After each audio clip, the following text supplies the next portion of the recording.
to Audiobook Academy. This is a self-paced audiobook. There's no need to keep an eye on things. Just pay attention. Thank you for taking the time to listen. I used to dread whenever I heard the term failure. Failure was taught to me as a bad thing. You did everything you could to avoid it. There was no getting away from that. Failures and challenges, on the other hand, are unavoidable in life. I have to retrain my mind to think differently about failure. So that I might do more than just overcome obstacles, but thrive as a result of them. I'd like you to adopt this mindset. Stop wringing your hands over failures. You begin to perceive them as possibilities.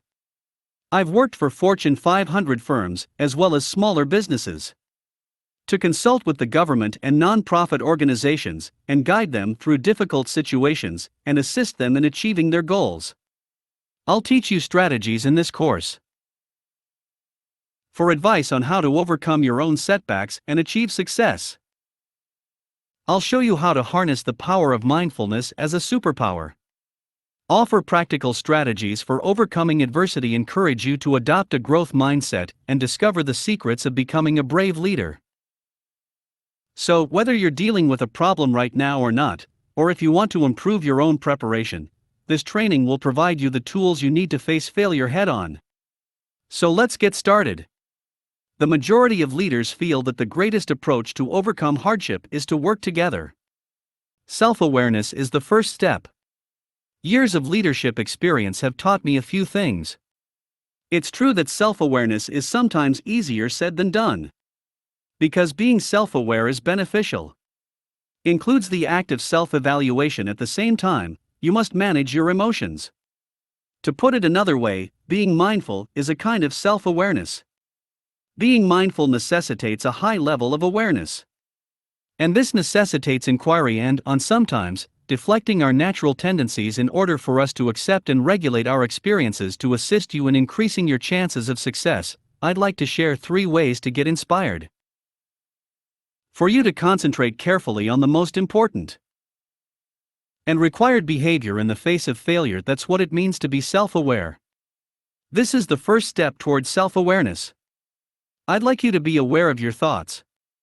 Whenever you have a bad thinking, being mindful benefits you since you are fully aware of everything that is going on around you, and more capable of combating negative ideas with those that are positive. Slowing down is one method to become more conscious, so that your brain's critical thinking function can be activated. It is beneficial to be aware of your ideas, to keep one's negative ideas in check. Next, and this is crucial for self-awareness, I'd like you to pay attention to your body language. According to studies, 93% of how we communicate is nonverbal. It has nothing to do with language. One of the most effective ways to practice mindfulness is to take a walk. Just smiling is a part of our body language. Especially in difficult situations, smiling relieves pain and improves our happiness. And as our mood improves, so does our ability to make decisions. Likewise, our body language will change. So smile whenever you need a pick-me-up. Finally, in order to develop self-awareness, I want you to be aware of your conclusions.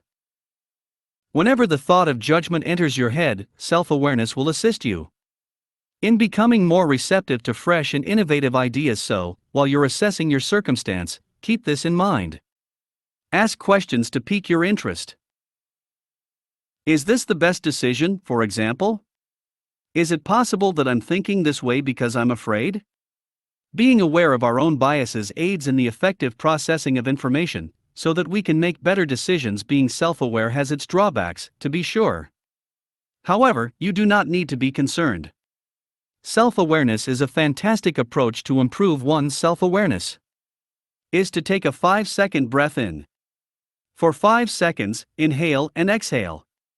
This will help you relax, as well as slowing down the thought process. Slowing down allows us to be more critical thinkers, so that we may come up with the most effective solutions. I have a fantastic mentor who is obsessed with providing me with wonderful quotes for the sake of inspiration. He has a quote that he repeats by Bill Keane, which I adore. Yesterday is the past, it says. Tomorrow is a gift, but now is a present. That is why it is referred to as the present. Dealing with hardship may be difficult, to say the least. It doesn't have to be, though. We become more conscious by focusing on the present. This makes it more difficult for us to be concerned. This makes it easier for us to progress. To assist you in increasing your chances of success, I'd like to share 3 excellent practices with you that can help you concentrate on the present so that you may come up with options that will assist you right now as well as in the future. To begin, focusing on the present moment is a chance for you to value the lessons you've learned. Appreciation aids in the valuation of experiences, even the ones that aren't so terrific, so that you can concentrate on opportunities. The finest way to appreciate what you've learned is to share it with others. Is to not be too hard on yourself when you fail. Instead, be gentle with yourself. As well as how those lessons were learned will assist you in making the best selections possible. Then, by concentrating on the present, we have the potential to make use of non-disruptive reflection. The distinction between introspection and previous reminiscence is that introspection allows you to be present in the moment and be aware of the changes you're going through. This has happened. It also provides you with a distinct emphasis notion of who you are right now and who you aspire to be in the future. Taking useful lessons is essentially what reflection entails. We've discovered new things about ourselves and transforming them into a strategy that will assist us in achieving success. Finally, concentrating on the present allows us to achieve our goals. When we mix lessons learned, we get the best results. With our current activities, we can learn from our past experiences. This allows us to move forward and make the best judgments possible as well as what not to do. Make a list of good things you can take starting today. That will help you in the future. For example, I'll start going to bed at 10 p.m. today.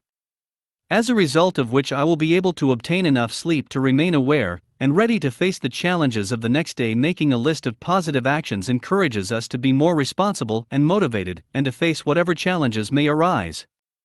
When I first started working in HR, I had no idea what I was getting myself into. Many failures put me to the test. Those failures initially caused me a lot of anxiety. My feelings were all over the place too. But, with practice, I was able to control my emotions and use those traumatic events as a springboard. What I should do, what I shouldn't do, and what I needed to improve on. I am able to control my emotions. I not only excelled in my field, but I also excelled in my personal life. I also performed admirably on a personal level. To assist you in efficiently managing your emotions, I'd like to discuss some crucial steps with you that can assist you in ensuring that you're making good choices on your path to becoming a leader. Self-regulation is the first step in managing your emotions. Self-control is a form of emotional intelligence. As a result, we are less likely to make rash decisions. According to him, self-control is a crucial leadership trait. Being aware is one of the most effective strategies to self-regulate. That you have the ability to choose how you react to events as a leader, this may make or break you. The next step in emotional management is to be at ease in the presence of discomfort. This is a call to action that says, allow yourself to be uncomfortable. Be at ease with being uncomfortable. It may get difficult, but it's a tiny price to pay for living the life you've always wanted. This is why we must learn to control our emotions. Living out our fantasies. The most effective method for making wise decisions is to keep communicating with others in a way that is both healthy and productive. The first step is for you to self-regulate. Being at ease in the presence of distress and counteracting pessimism with optimism. The ultimate phase in emotional management is to counteract pessimism with optimism. This step is really beneficial to many of my clients because it's all about overcoming adversity. For example, I provide advice to my clients whenever they're feeling down, positive affirmations to oneself, take a walk or talk with a supportive friend or mentor. These positive behaviors will give you the boost you require in dealing with your feelings. I strongly advise you to take steps to better manage your emotions. Emotions are a valuable resource. And fusing them to your advantage can assist you in achieving career and personal success. Take 30 minutes this week to check in with yourself. And keep an eye on your feelings. Then block off 30 minutes in your calendar for the next 2 weeks. To make a game check what feelings have changed.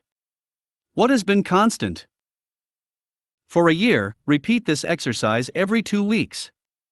And I assure you'll get more at ease. Difficulty dealing with your emotions. One of the most important lessons I've learned over and over is to never give up. Is that I can learn from my mistakes. I also discovered that failing isn't always fatal. As a result, I have an option. To either wallow in your failure or to get out of it. Or stand up and take responsibility. As you may expect, I've decided to go with the latter option. I discovered that acknowledging my mistakes is quite beneficial. Because it demonstrates that, well, failure is mine. And because it's mine, I can do whatever I want with it. To use it to do incredible things in my leadership path. Now I'd like to share with you 2 significant methods. By acknowledging your failures, you can awaken your true superpowers. Reconciling your failures is the first step toward owning them. Your observable assets, that is to say, you must agree with what you think. As well as your own concrete assets. That is what will lift you out of failure and into success. When I was unemployed, for example, I owned up to the fact that I had failed, as well as the truth that I am connected to so many incredible people and sources of information through my professional and personal lives, as well as LinkedIn. As a result, I'll network with others. I'll use LinkedIn as a source of information in order to resurrect my career. And I'll put my previous experience to good use. To target the role as an HR professional this time, I really want it. Following that, and this may sound cliched, owning your failure, on the other hand, is believing in yourself. That there is a silver lining to every black cloud. This classic sentence has a great definition. Comes from the website vocabulary.com. It also states that even the worst events are not the end of the world. Or situations have a bright side to them. What a powerful statement.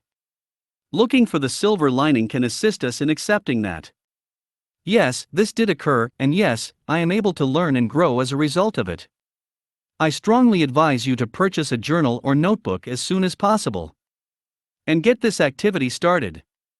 Make 4 categories: aims, difficulties, and opportunities. Stop and start. Put your intention under aims. Get a satisfying job in my field, for example. List the challenges you're encountering under challenges. In achieving your objectives, for example, I'm having difficulties with interviews. Make a list of what you want to do when you come to a halt. Things are obstructing your growth. Stop second-guessing myself, for example. Finally, under the heading of Start, make a list of the steps you need to take to get started. As a result of which you will be successful. Practice interviewing by taping yourself, for example. As well as role-playing with buddies. By completing this activity, you will be able to. You're not only taking responsibility for your mistakes, but you're also taking responsibility for your successes. You're making use of your setbacks. As a strategic move in your pursuit of success in my line of work, I'm accountable for completing a successful delivery. Every year, hundreds of leadership workshops are held. One of the most important messages I deliver is this: when confronted with difficulty in such workshops, look for something or someone to blame, but don't look for it. There are 2 explanations for this. The first is this. The normal knee-jerk reaction to stress is blaming. This can lead to even more perplexity and irritation. Second, blame is synonymous with condemnation and pointing out flaws in others, ourselves, or situations. So, who is to blame in the end? Is it similar to a dodgeball game? We're avoiding accountability rather than dodging balls. And no matter how excellent we aren't perfect. Eventually, we'll be oblivious to what we're avoiding. Is going to smack you in the face with it. To assist you in avoiding the blame game and becoming more accountable, I'd like to share 3 tried and true methods with you. It can assist you in ceasing to look for flaws, then start acting in a way that will help you achieve your goals. The first step towards avoiding blame is now. is to examine your motivations. This is critical, since it assists you in overcoming your feelings, so that you may quickly assess if you're acting rationally, professionally, and humanely, or someone who simply refuses to accept responsibility. This is an example of evaluating motives. You could be pondering a question like, is it possible that I'm using blame to avoid taking responsibility? Because I'm afraid of being labeled a failure? Assessing your reasons will assist you in being more responsible. By removing negative emotions from the equation as a result, you're more focused on making reasonable decisions, as a result of which you will be more successful. Second, according to Mahatma Gandhi, make the world a better place by being the change you wish to see. To put it another way, be the polar opposite of blame. Be the answer. The advantages of being the answer are numerous. It's a crucial leadership ability, because it requires us to take on new difficulties, not even our own, at times, as well as coming up with innovative, fascinating ideas to get out of a difficult position. Who wouldn't want someone like that on their team? Finally, avoid blaming others. Aids us in not dwelling on our past blunders. Let's be honest. We've all experienced it at some point in our lives. I've fallen into the trap of reminiscing about the past. In our heads over and over again, it prevents us from making wise choices, as well as taking action that's not a good thing. Making the decision to not dwell on our past mistakes remove us from the blame game. It assists us in becoming more self-assured, resilient, and even more certain about our choices and actions. This week, whenever you want to point the finger at someone, including oneself in a not-so-pleasant circumstance, these are the two questions you should ask yourself. Is this going to help me get closer to my objectives? And how can I be the answer to this problem that has an impact on me? These are excellent questions to ask. To take responsibility for your achievements and your life as a result. When I first started working in HR, all of these expectations weighed heavily on my mind. I had these ideas of how I was going to go right in and accomplish all of these incredible feats in the first year that, as you might have guessed, did not happen. And, as ridiculous as that may sound today, I was discouraged. That was until I realized I was the one who had done it. Who was it that set me up for failure? My expectations were higher than what I got. The fact that I was a novice in the field of human resources, the fact that I didn't have a complete understanding all laws, regulations, and procedures within the division. That incident taught me the value of education. I was in charge of regulating my expectations, so that I could concentrate on growth, as well as being a valuable component of the team to assist you in avoiding unneeded disappointment. I'd want to share 3 measures with you that might help you convert your expectations into reality, into attainable objectives. Now, here's a terrific method to keep expectations in check, is to make a list of your objectives. Goals that are well defined aid in the development of strategies and procedures that can assist you in being successful in all of your undertakings. I employ SMART goals with my clients. The acronym SMART goals stands for specified, measurable, achievable, realistic, and time-bound objectives.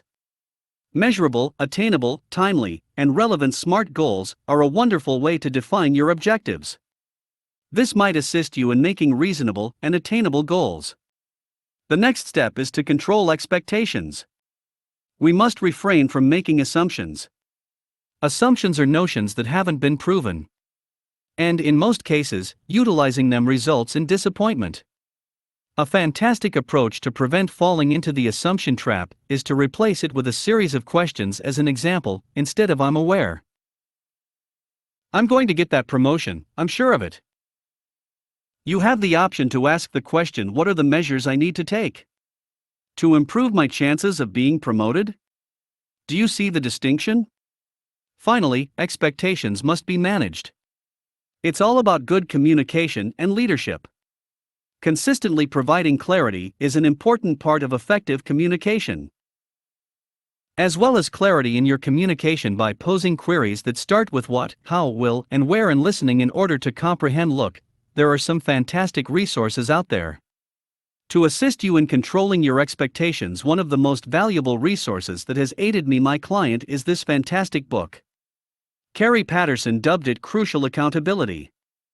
David Maxfield, Joseph Grenny L. Switzler, and Ron McMillan.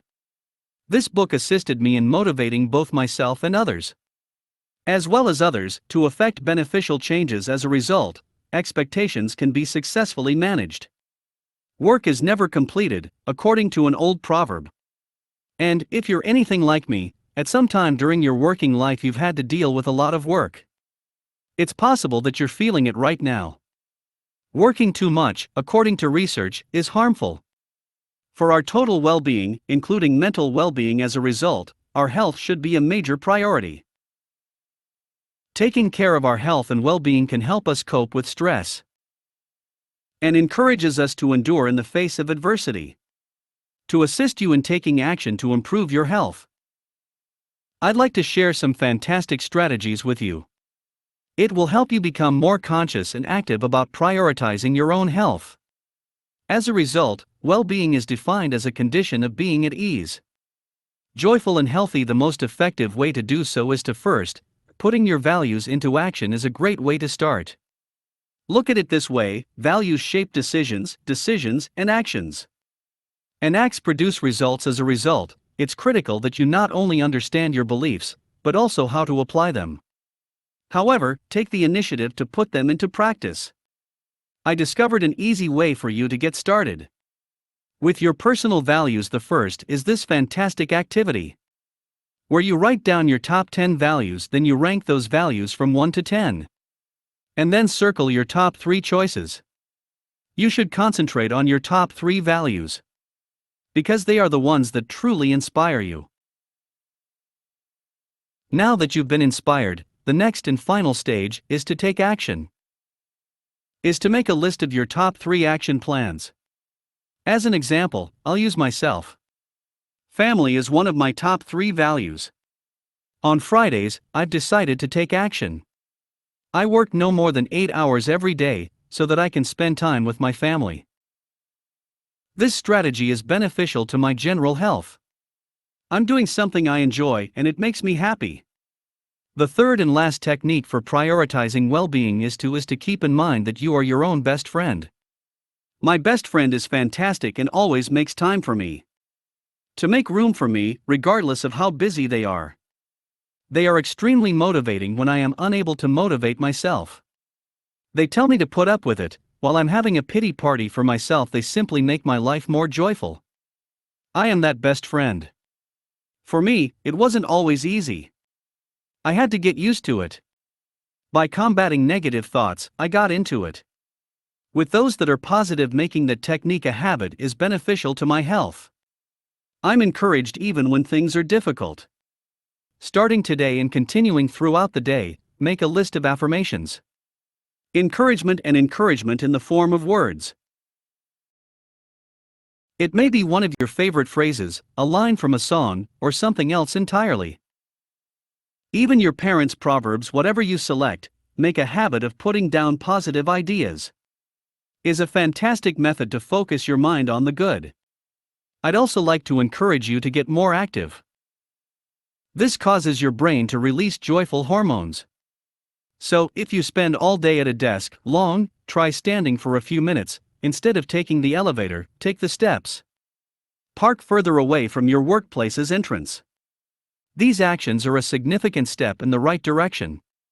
Making your health a priority is a great way to start. So there's this wonderful quote that motivates me. When I'm confronted with hardship, Maya Angelou, the late and great, she says, my life's purpose isn't just about surviving, it's about thriving. And to do so with zeal, compassion, and dedication. A dash of wit, and a dash of panache. This quote motivates me, because it encourages me to keep moving forward. Regardless of the conditions, I'm working for my ambitions.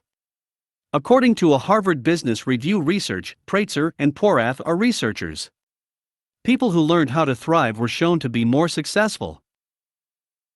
In difficult situations, they performed 16% better overall. Job performance, and a 125% reduction in burnout compared to their peers. Now, to assist you in avoiding burnout when dealing with, I'd like to share 3 ideas with you for dealing with hardship. You may employ to assist you in not only surviving, but also thriving. but to thrive in the face of adversity. For starters, studies have discovered that preserving your vitality is important. When confronted with a challenge, perseverance is required. Vitality is significant since it is the state of being alive. As a result of your strength and positive energy, whatever the circumstance, a fantastic technique to boost your vitality is to be conscious of your feelings and ideas, so you don't have to worry about them concerning the past or circumstances beyond your control. To succeed, you must first be purpose-driven.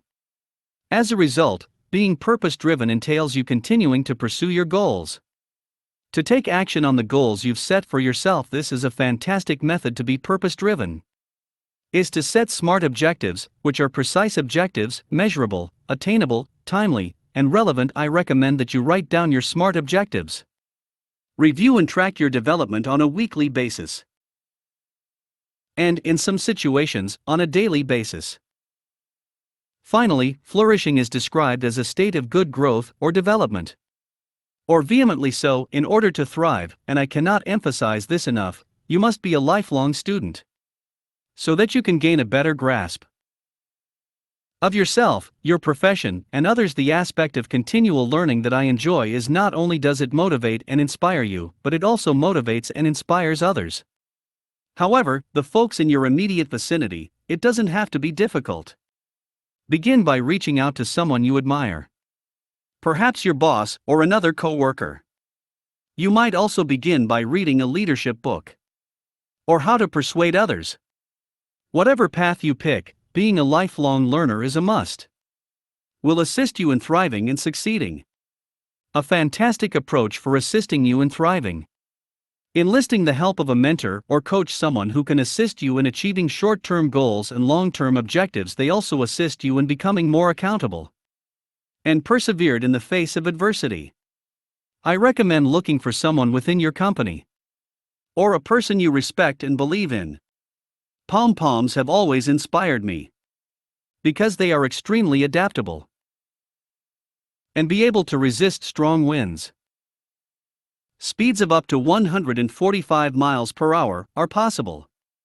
Another fascinating fact is that when storms strike, the root system of the palm tree remains unaffected. However, it was fortified. That leads me to my main point. If we are willing to change and adapt, in the midst of and after difficulty, it will actually strengthen us enough to withstand even the most difficult of challenges. It pays to be tenacious.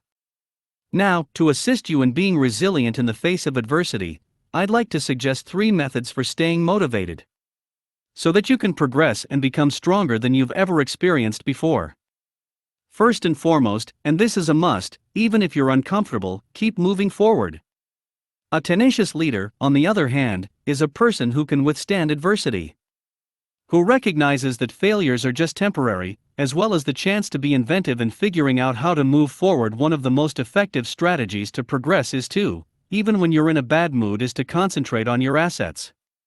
Strengths that have aided you in the past overcoming adversity. Maintain your energy level after that. Your attitude, attention, and time management are all important factors. And efficiency are just a few of the factors that your energy controls. As a result, it must be maintained. This can be accomplished in a variety of ways, such as getting a good night's sleep, eating a nutritious diet, and so on. Slowing down or concentrating on the big picture are 2 options. These are just a few strategies to stay energized. And you must be resilient in order to move on with optimism. Finally, because resilience is defined as the ability to bounce back from adversity, it is critical for you to be able to cope with stress.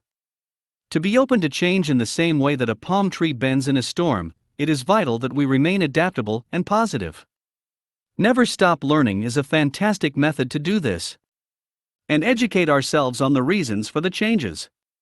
It's all about learning from your experiences to be resilient, so that we might triumph in the face of adversity.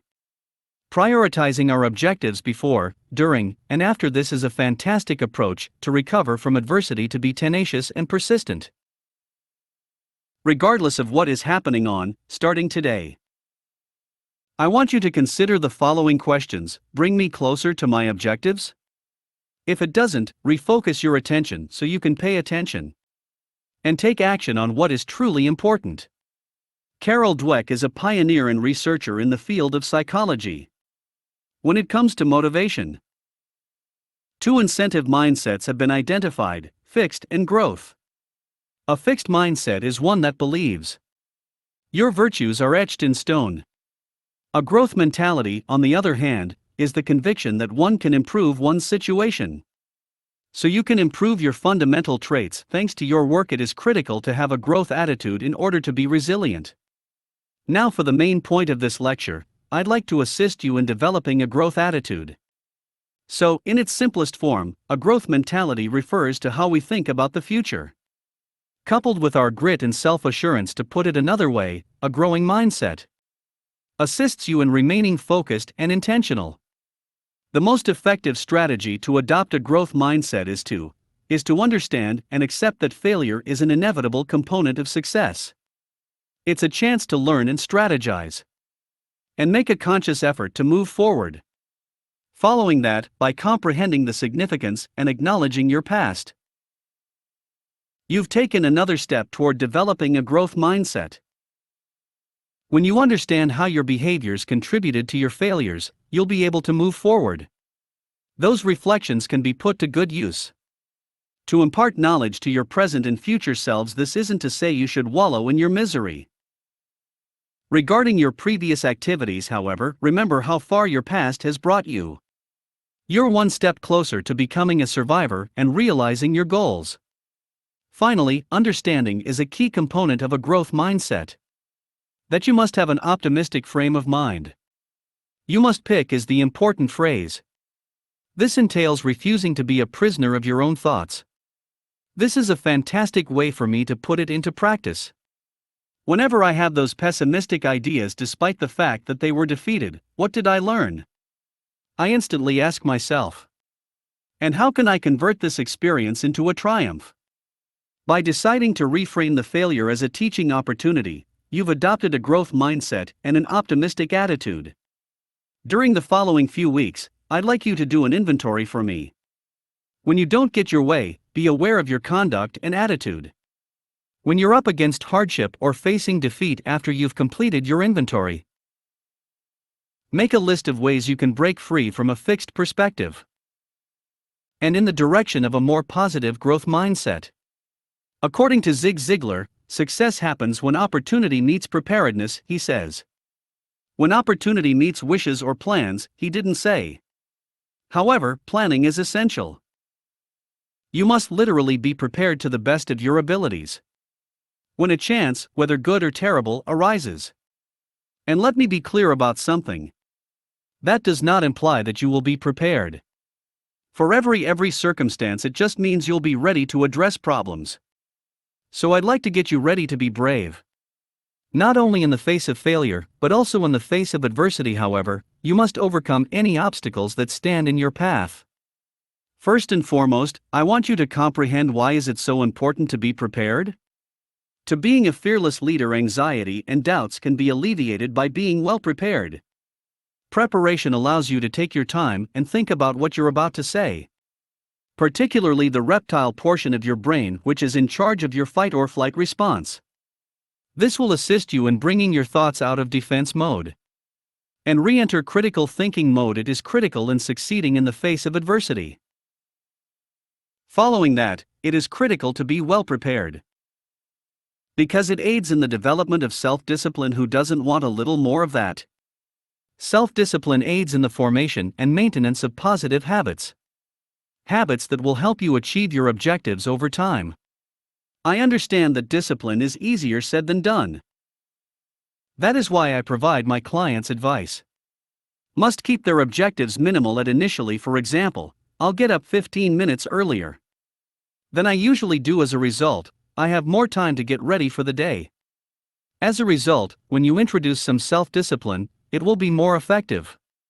In your regular routine, that's a different type of preparation.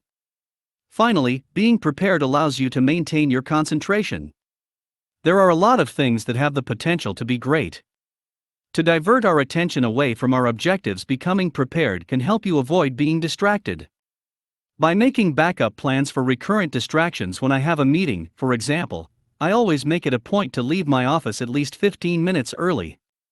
Even if the meeting is held in the same location, just in case I'm interrupted by a coworker or a customer along the road. This guarantees that I'll always be on time, which is important to me. Helps me stay focused. Being prepared will help you stay focused on the important things. I use this practice as a fantastic way to prepare. Is to come up with a list of my objectives, including strategies for achieving such objectives. I strongly advise you to do the same. Consider the following questions. What am I looking for? What is the final outcome? What will it take to obtain it? Do I have the necessary funds? And what's holding me back? By asking yourself these questions, you'll be able to learn more about yourself. Networking is extremely advantageous to your whole career.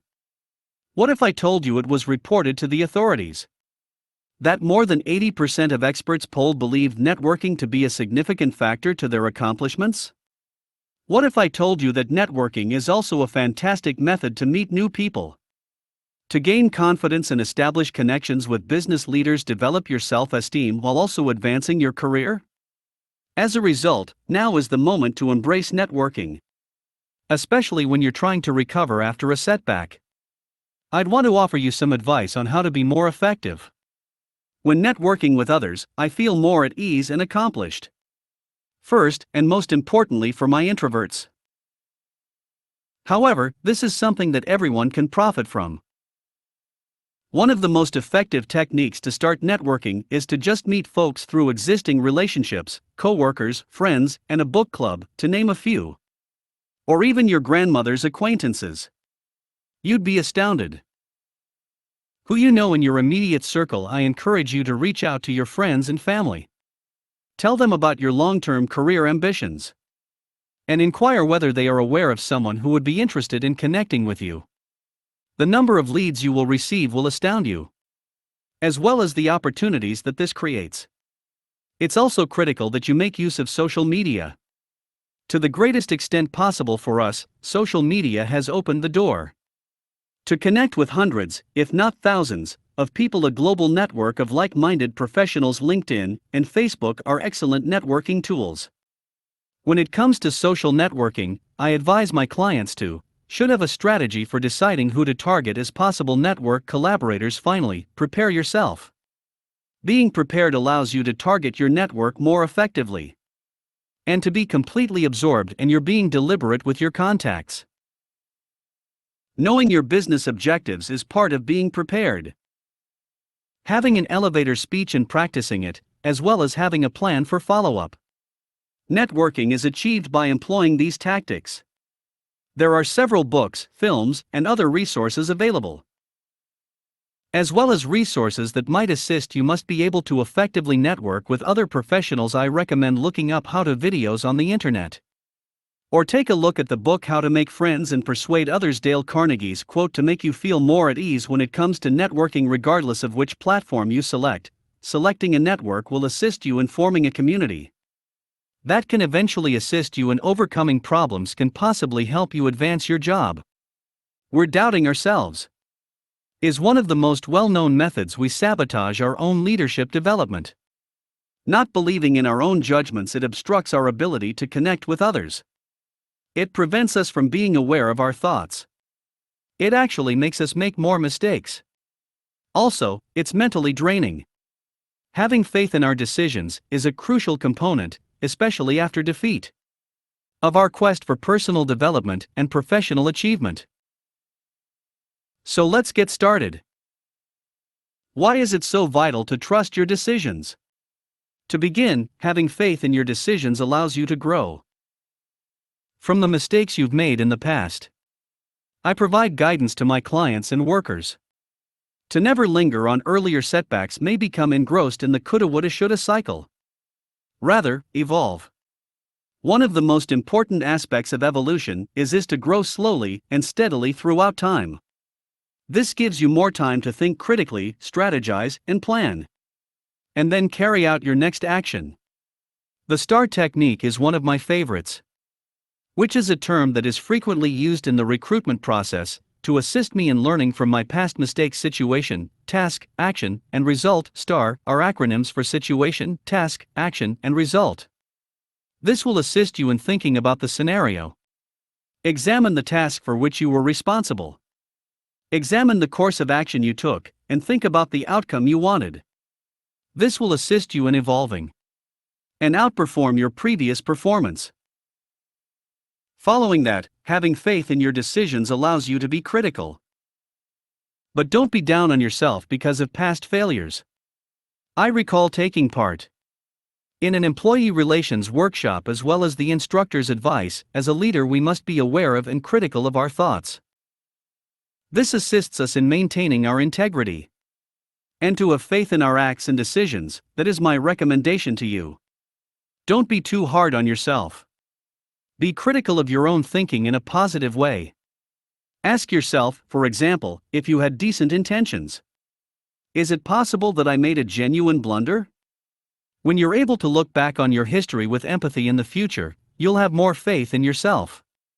I'd like to assist you in overcoming your reservations so that you can be the boss. That's something you're well aware of.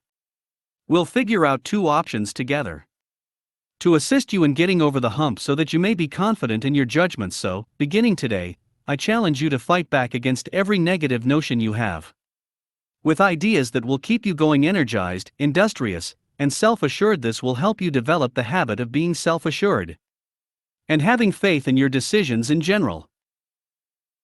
According to Newton's first law of motion, a body that is at rest will remain at rest, because a moving body will not stop moving unless it is influenced by an external factor. To put it another way, the more consistent we are, the better. When it comes to taking action and pushing forward, notwithstanding the circumstance, the more likely it is that we will continue to progress in attaining our objectives. It was a stressful experience for me when I was laid off. I was worried that I wouldn't be able to find work.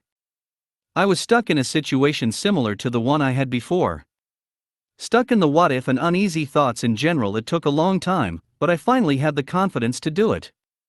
I was inspired to act, and I'm pleased I did. I'll show you 3 methods in this lecture to assist you in getting past your fears and doing action. Being a bold leader necessitates these strategies. Even in the face of difficulties, the first and most critical step is to take action.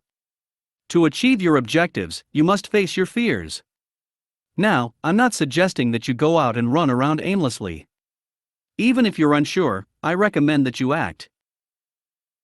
For example, when I initially started learning to drive, I was so worried and frequently messed up. However, I continued to perform and practice till I took my driver's test. One day, I passed the exam and earned my driver's license.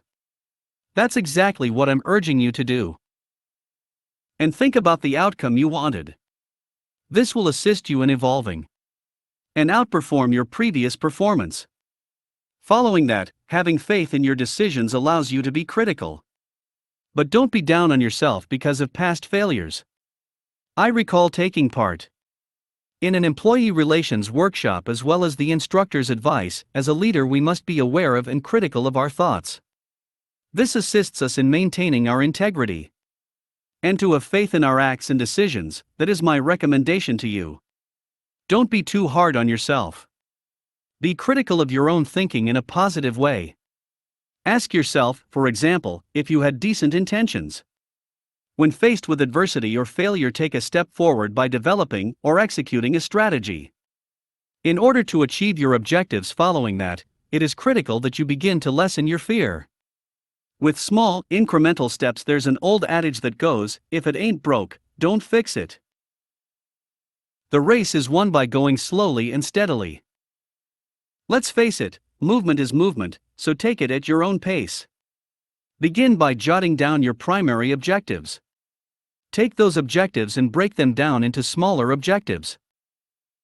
A task modest enough for you to complete some of those objectives were accomplished on the same day.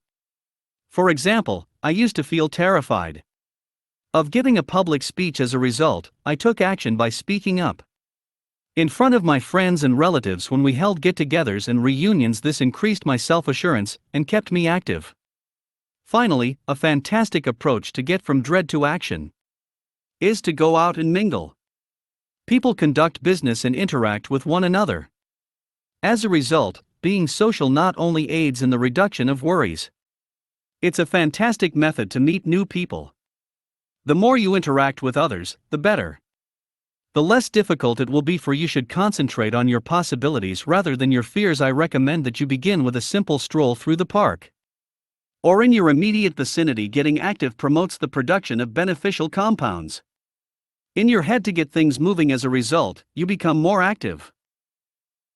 One of the most crucial lessons I learned was, while being laid off, it's important to keep moving. I recommend that you do the same. So, if you're now facing a difficult position, even if you're afraid, I encourage you to take baby moves. And don't be afraid to put yourself out there. Don't give up no matter what the scenario is. And be a moving item at all times. So, you've made it. If you've made it this far, you've worked hard. Congratulations on successfully completing this course, as well as taking moves toward mastery and overcoming adversity. Because I believe in having a growth attitude, I'd want to remind you that there's still more to learn. Thank you for listening in Audiobook Academy. Please don't forget to subscribe for more content like this. See you in next audiobook.